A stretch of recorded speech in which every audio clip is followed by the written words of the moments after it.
All right, we're going live. It's doing the thing. Making sure we're good. Meeting is now being streamed. Hello, Degens. Welcome to Degenerate Takes. Well,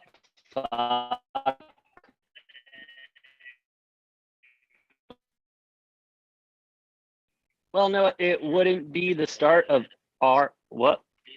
Noah, you there? Yeah, Noah? I'm here. Okay, yeah, sorry about that. Hello, Degens. Welcome to Degenerate Takes Friday wrap-up. I, of course, am the perfect one, AJ, with all the technical difficulties in the world. And with me, as always, is the man with the numbers, the sportsbook whisperer, the college basketball guru. Dare I now say the Ice Walker, Mr. Noah Engelbretson. Noah, how the hell are you doing today? After an epic week of NHL opening action in the playoffs, NBA round 2 kicking off, UFC this weekend, the Derby this weekend. Noah, it has been a gambler's paradise. How the hell are you doing? Dude, I'm doing fantastic. It's a lot of really close, interesting series starts to series with the NHL, NBA heating up, Suns looking good as ever. It's exciting. It's exciting. We're loving playoffs. Oh, yeah. And, whenever there's not playoff games on, there's always, baseball or something else going on. Time of year, yeah, we don't have the NFL or anything like that, but there is always something on, some sport on, especially shout out to baseball for these afternoon games that have been going on. We were supposed to have the Dodgers and the Cubs today, but that was rained out. That seems to be the story with the MLB today, is a lot of rainouts. But Noah, we will get to the diamond in just a moment. Let's talk about the NHL playoffs, because Jesus Christ, bro. Don't get me wrong. I've been a hockey guy. All right. This year has transformed me into a hockey guy. I love the ice. Yeah. I love seeing it. But bro, the Stanley Cup playoffs are just a different beast altogether. I don't know what it was, but since game 1 started, there was some switch that was turned. I am seeing hits that would make rugby hits look soft. I am seeing just the competitive drive, the passion. I mean, these boys on the ice, stick taps all around. They want this cup. It seems like more than ever. No, is this just the first time I'm really seeing this, or is this what happens every year? Oh, this happens every year. Jesus Christ. Yeah. Yeah, no, it ramps up a shit ton once you get to playoffs. In the NHL, like, the hits are harder. Everybody's playing their heart out every single minute of every single game. It's intense hockey, and it's beautiful. I love it. Things start to get chippy, especially when you have teams playing each other, up to 7 times in a row. Oh, yeah.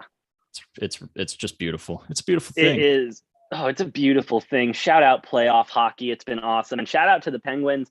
And who are they playing? The Oilers? The Rangers. Sorry. Rangers. Shout out to the Penguins and the Rangers for an epic series so far that started off with triple overtime. I mean, Jesus Christ, no, talk about free hockey, bro. We got almost a full game's worth of free hockey. That was exciting as hell. I kept riding the pens all the way through to the end. And hey, I paid out handsomely. I bet someone else on the sports gambling internet would like to hit a bet.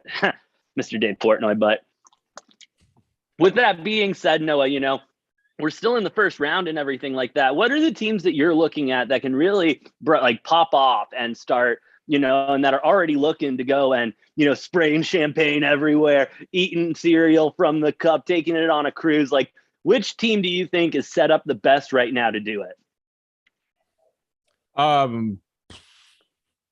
It's tough to not say Colorado.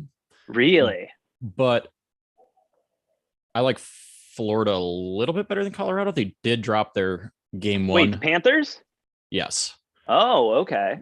They did drop game 1 at home against Washington, but I think they'll be fine. They'll get through the series.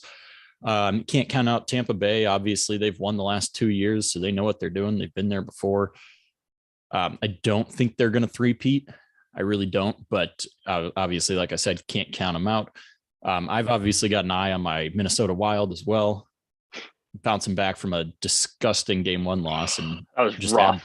Absolutely dominating the scoreboard in game 2. So, although, it's really anybody's to win, You look at Montreal last year, barely squeaking into the playoffs and then making it all the way to the Stanley Cup.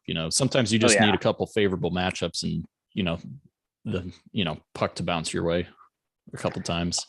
Yeah, 100%, 100%. I do. Hey, I hope the Wild keep going. They've been a fun team to watch all season. They've been the team since the Coyotes are absolute dog shit that I've been following the closest because you're a Wild fan. So, hey, you follow the Suns. I'll jump on that bandwagon for a little bit, might as well. But, after, as you said, I got the Wild winning the whole thing. I'm not going to be one of these chalky motherfuckers that comes out here and says, oh, well, the Lightning are going to three-peat. Oh, this other Florida team. No, I'm not going to do that. We're going to go with the Wild. We're going to ride them all the way out, and they are going to put on a hell of a performance for Lord Stanley's Cup.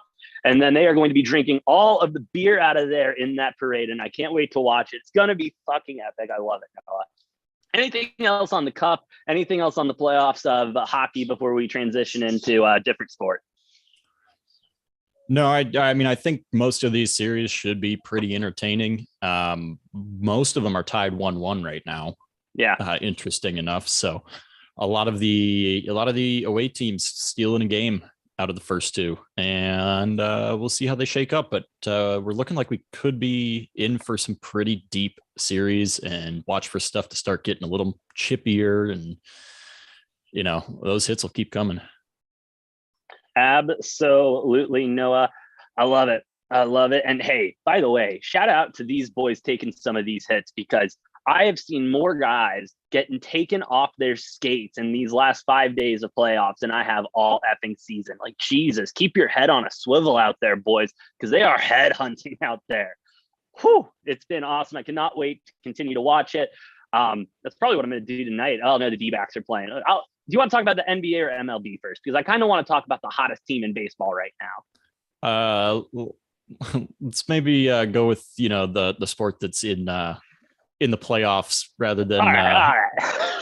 rather than the one that's 25 games into a 162 game season. Fair enough. Then let's get into it. Now, NBA playoffs have been taking off. They are going rampant. They are going rampant right now. And honestly, it's been so much fun watching my Phoenix Suns and my boy DeAndre Ayton, of course, number 22, going ahead and just taking the Mavs by the throat and saying, nope, this is ours. You're going to die now. We're going to see you back on you. We'll see you on the road and we'll sweep you at home. Can't wait to do it. Suns have been playing just incredible basketball. This is the basketball that we saw them play all season long after what was kind of a rough first round against the Pelicans. Yeah, Pelicans. Thank you, Jesus Christ. But after, getting Booker back now, seeing the boys all just kind of mesh together, obviously Booker being a key part there. Oh, yeah. I mean, certainly.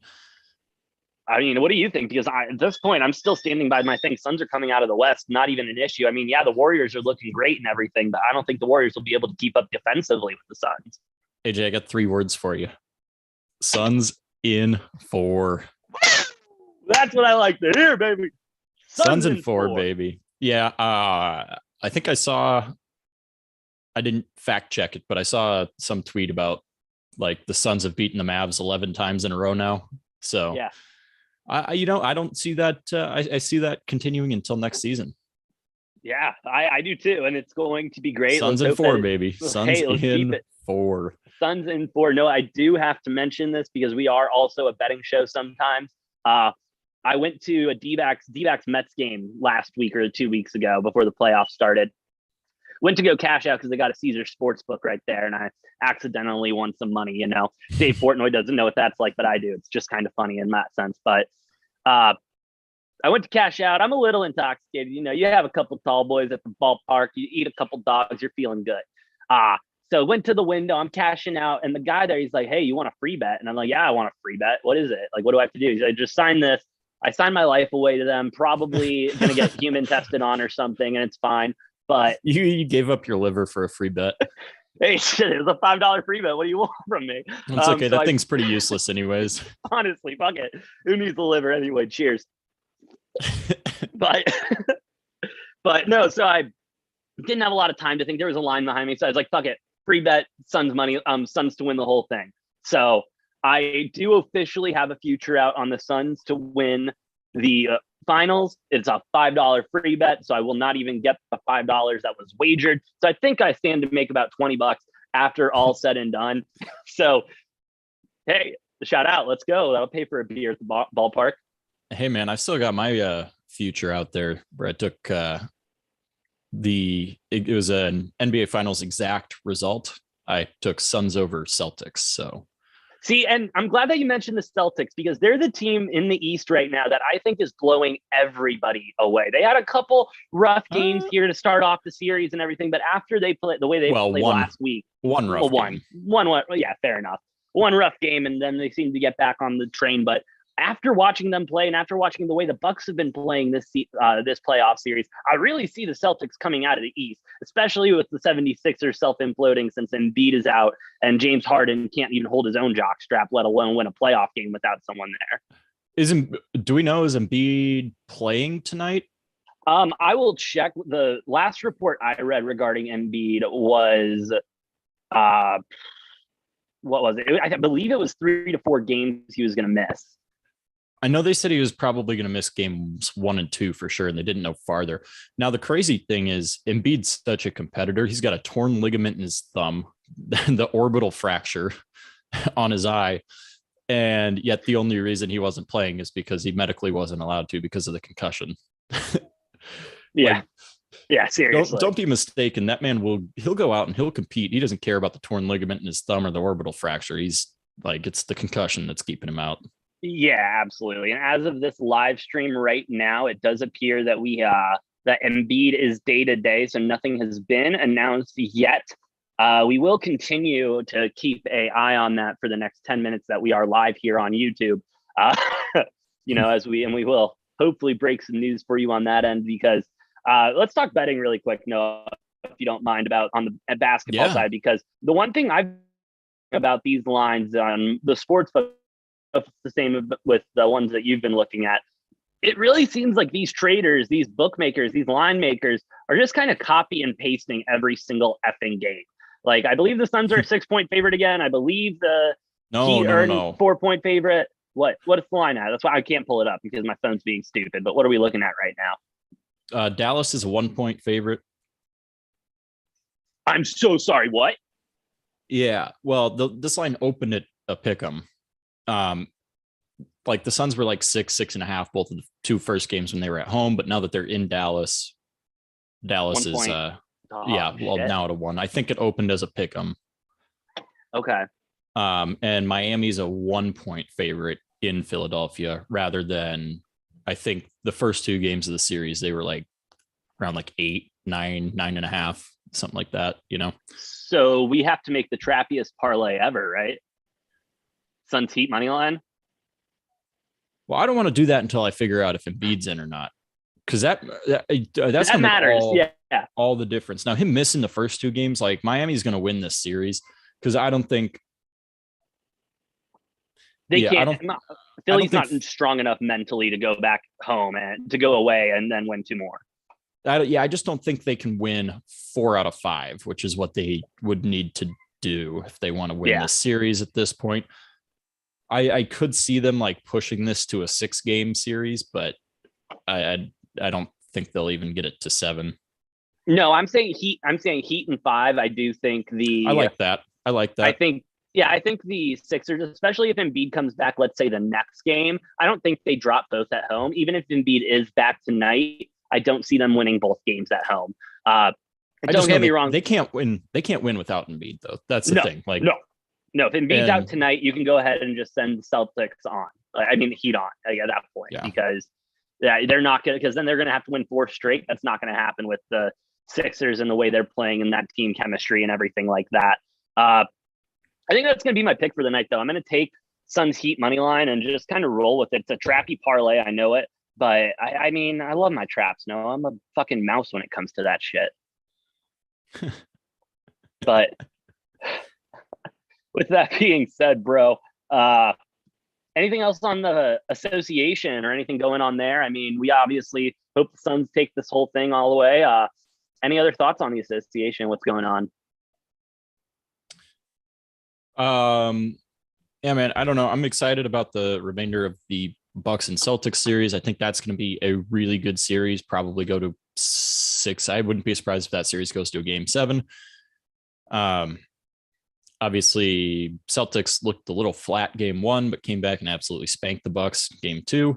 And then that Grizzlies and Warriors series is another one that I think could go to 7. I have that series going to 7. Obviously, Golden State taking one from Memphis in Memphis to start. But if Memphis can split with Golden State, I think they're just fine. If they can go back home for game 5 tied 2-2, they're going to be all right. 100%. No, I'm actually glad you a lot today on sports radio and sports media and stuff, because there is nothing else to talk about. LeBron James tweeted out essentially saying that obviously Ja Morant's excellent.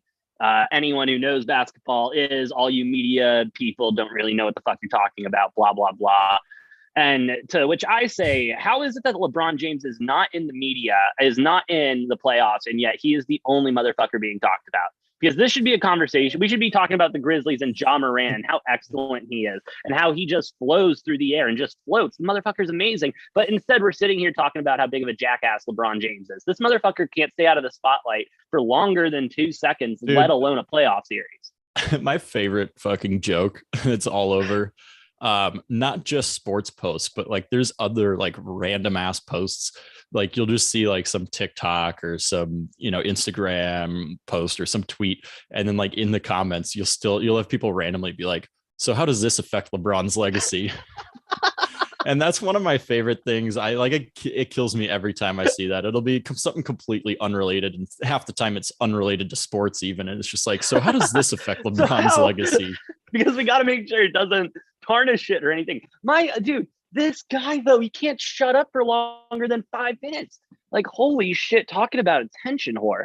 And I think, and yes, I'm going to go ahead and lead this into the debate oldest time, the one that will be debated until the end of time. I think that's what makes Michael Jordan better than LeBron James, and even just in a general sense, because Michael just wanted to go do his thing. You know what I mean? He just wanted to go out there, compete, win championships, and gamble a little bit because he was a great gambler, unlike Dave Portnoy. But with that being said, he's taking all the shots today at Dave Portnoy here.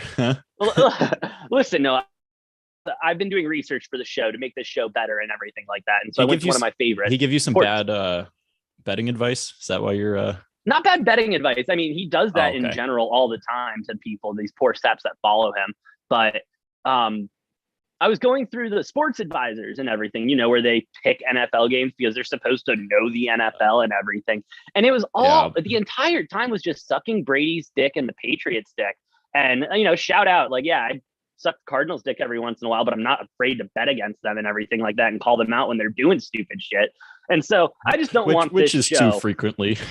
It's way too frequently, and we'll talk about that at the end of this show, because that's a whole. The Cardinals are all effed up. They're out of contention for the Super Bowl, in my opinion, at this point. But we'll get to that in a second. Let me finish this Barstool rant. I was watching this shit. Dave Portnoy's record at the end of the season, not just this season, but last season as well, was way under 500. And I compiled our numbers this year and everything. We were both not well. I was not well over 500. You were well over 500, but we both did. Depends on the sport. But just talking NFL. I was probably around 500. Yeah, but my point being, we were both more even than, Dave Portnoy and some of the other people on that show and everything. And so if you're a gambling show, you got to give out at least 50% winners. Got to give out 50% winners. You're not a gambling show. You're just an entertainment. And if they're just doing it for entertainment, that's fine. I love Steve Reiner. But don't call yourself a gambler or anything like that if you're just going to go out there and suck the Patriots' dick and take a money line every week. Well, and the other thing with us too is I'd like to think I would have had a better percentage, except for we picked every damn game, every damn week. Every damn game. And that's the thing. And that's the Even thing. the ones we I take didn't want to pick. Shooter shoots. That's what this show is about. They don't tune in to have us, give our chalky locks of the week. They tune in to see the degenerate shit that we pull. And at least we have fucking fun with it. It's all fucking, it's ridiculous. Anyway, whatever. LeBron James parlays here. We do. I just put one in before we went live on the show. I picked every MLB game today. You have what to, the right? fuck else? I mean, what else am I supposed to do? I'm going to sit down and watch these fucking games. I might as well throw them all together. Like, I mean, what's the worst that can happen? It doesn't hit. oh yeah, I mean, and then, but no, please, let's go ahead and bow at the feet of the person who puts $500,000 on a -200 favorite. Please bow down to that bullshit. Anyway, I have more respect for Mattress Mac than I do fucking Dave Portnoy at this rate. But with I that love being Mattress said, Mac. he is great. He is great business model, great gambler. That is the fucking man right there, Mattress Mac. Maybe I make that a shirt. Mattress Mac over Portnoy. Huh. Tune in next week to see if I put that on our Shopify store. We are going to be opening up a store this weekend, Noah. All Breaking right. news. Hey, we're getting merch. Dude, yeah, we're getting merch. Hey, hell yeah, man. Hell yeah. It's going to be great. That's some great news. We Dude, love yeah, that. It was going to be one of those things that we talked about after the show when I caught you up on the business side. But can we just put Matt's face? Can we put Matt's face on a shirt? Just like nothing else. Just like just Matt's face. Just Matt's face. Just Matt's face. For those of you who did not tune in to the college basketball finals or but then with like dollar signs over his eyes. Oh, absolutely. And then a fucking joint in his mouth. We'll just put that out there for the fucking world. That'd be great. I'd probably have to pay him some royalties though. I'll make him sign a bullshit contract, but we'll get to that. Matt. Pay him like he can have like 0.25%. Yeah, that's not bad. But yeah, hey, tune in next week, and the link for the shop will be in the YouTube description, along with plastered all over our social media. If you're not following us on social media, you're missing a bunch of shit there, because after I get off this show, I'm honestly about to go on there and rip LeBron James a new asshole. But that's neither here or there. Noah, I don't even remember how we got on this topic, but we're going to go to the MLB. Hottest team in baseball, Arizona Diamondbacks, just swept the Marlins for the first time since 2015. They're the number one team when it comes to first fives. I mean, bro, this team is already trending in the right direction, and I am going to overreact and be as hyped as possible on this, because I know the D-backs are going to do something within the next 3 weeks that pisses me off to no end. Diamondbacks are the best team in baseball, plus 30,000 to win the NL West. I already locked that shit in, Noah. You know how it is here. The D-backs are going to win the NL West. The Dodgers are going to be the worst team in baseball. You do realize beautiful time to be an Arizona fan. You do realize they're in last place in the NL West. Yes, but Noah, but as you said, we're 25 games in. It is a good time to be an Arizona fan. All right, the Suns are making moves in the playoffs. The Diamondbacks are the best team in baseball. The Diamondbacks are 500. Opinion. That's cause for celebration. That's cause for celebration. Holy shit, dude! We'll see if they can continue that. 500. Let's keep it going, boys. Hey, the bats are swinging. The ball is connecting, and let me tell you, the strike zone, they're just dialed in. The pitchers are dialed in. Not our middle relievers. No middle reliever is ever dialed in. That's why you're a middle reliever. But our starters right now, our closers, they're just boom, boom, boom. I mean, granted, the strike zones have been very generous this season, so I'm not really going to lay a lot of stock into that. But problem is, you get the MLB fucking made the balls deader than they already were. Yeah, I mean, apparently they made I was reading they made the outside of the ball like softer, so the pitchers have better grip on it and get the higher spin rate even without the spider tack and shit. So like. And it doesn't come off the bat as fast. So that's why runs have been down, home runs have been down, other than, a couple guys like my boy Byron Buxton, who's just dude, he is bombing them. I think he's got 7 or 8 of them on the year already. Jesus Christ, dude. He might be at 50 by the time the season's over. Yeah, well, we're talking about Byron Buxton, so he's got to stay healthy for more than he's got to play more than 60 games if he wants, Yeah, but the thing about him that's so frustrating too, and the Twins just signed him to like another extension and contract and whatever, is this dude, when healthy, has the potential to be like have his name in the mix of like best players in the fucking MLB. Yeah. Like he's that good. He just can't play more than like 60 games a season because he's always fucking hurt. Yeah, that is rough. And you guys, I mean, obviously that's the thing with baseball though. You got to sign these guys to a long-term deal because some other team like the Dodgers or something is going to come and try to snag them up, or at least you have good trade value out of it. But you got to stay healthy. You got to stay healthy to win baseball games and to get a legacy going.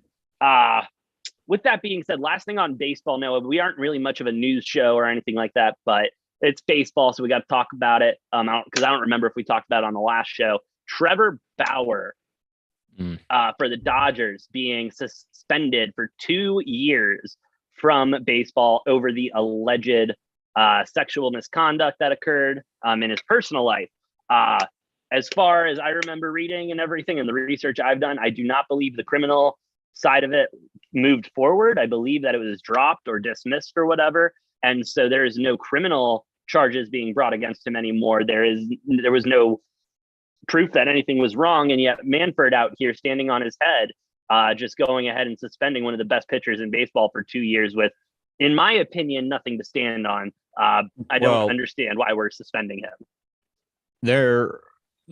There's now I think third individual that came out just recently. I don't think the decision was because of that, but I did see that there's now a third female who's claiming. Interesting. Okay, I didn't know that.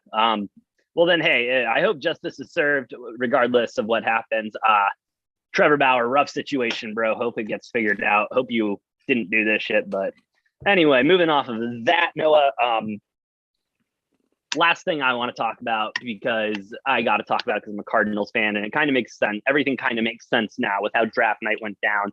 Obviously, we were live for that. You saw me just kind of shocked with the Hollywood Brown trade and everything like that. Like nothing was clicking for me on that end. I just kind of said, we'll see. I mean, a good number 2, I guess, but we don't really know. But DeAndre Hopkins now being suspended for 6 games starting this season for PED violation. Apparently in something he took back in November, he was caught with something that he was going through the appeal process and then dropped the appeal. That's why the suspension then came out, and it makes and the Cardinals obviously were aware of this. So that's why the Hollywood Brown trade happened. Doesn't make me feel any better. It doesn't make me feel any better that, we lost our number 1 for a solid number 2, number 3. Yes, Kyler is his buddy and everything. So emotionally speaking, maybe it's the same as replacing D-Hop for Kyler, and we just want to make the little boy happy. I did see that the Cardinals were, I think, 2-6 in the 8 games or something that D-Hop missed last year, and then they were only had 1 loss when he played. Yeah. So obviously, and I mean, he's such a big factor because he's gonna get doubled the entire game. They will do whatever they can to take him out of the game, and then that opens up for everyone else. I think it was 8-1 with D-Hop, 2-6 without him. So get ready for a 2-4. That math, we're at least gonna go. Yeah, I was about to say a 2-4 start, right? Shit.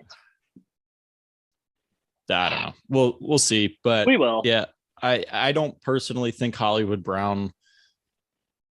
He's been the number 1 option with Baltimore. I don't think he's not a true number 1 receiver, and that's something Baltimore never got, was a true number 1 receiver. Yeah.